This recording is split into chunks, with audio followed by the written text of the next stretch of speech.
लेकिन एक एटम के अंदर जो न्यूक्लियस है, उन न्यूक्लियस में प्रोटॉन्स एक दूसरे के इतने पास होने के बावजूद भी क्यों वहाँ पर रिपेल वो नहीं करते। जो न्यूक्लियस है, उस न्यूक्लियस के अंदर प्रोटॉन्स एक दूसरे के बहुत पास होते हैं। क्यों? क्योंकि न्यूक्लियस के अंदर स्ट्रॉन्ग न्यूक्लियर फोर्स होती है जो कि ग्लूऑन्स की वजह से क्रिएट होती है। अब ये ग्लूऑन क्या है? प्रोटॉन के अंदर 3 चार्ज पार्टिकल होते हैं जिन्हें हम कहते हैं क्वार्क। इनमें से एक का नाम डाउन क्वार्क है और बाकी 2 का नाम अप क्वार्क है। और इन्हीं क्वार्क्स को प्रोटॉन के अंदर एक और पार्टिकल होल्ड करके रखते हैं जिन्हें हम कहते हैं ग्लूऑन्स।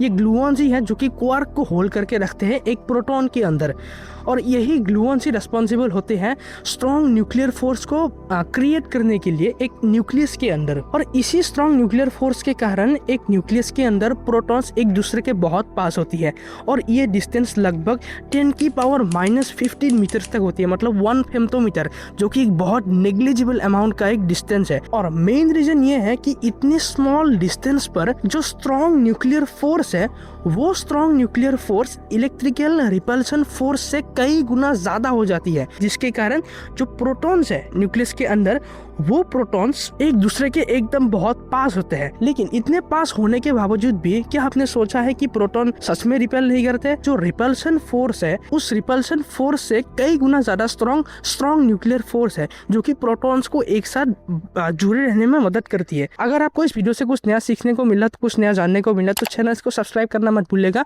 मिलते हैं नेक्स्ट वीडियो पर।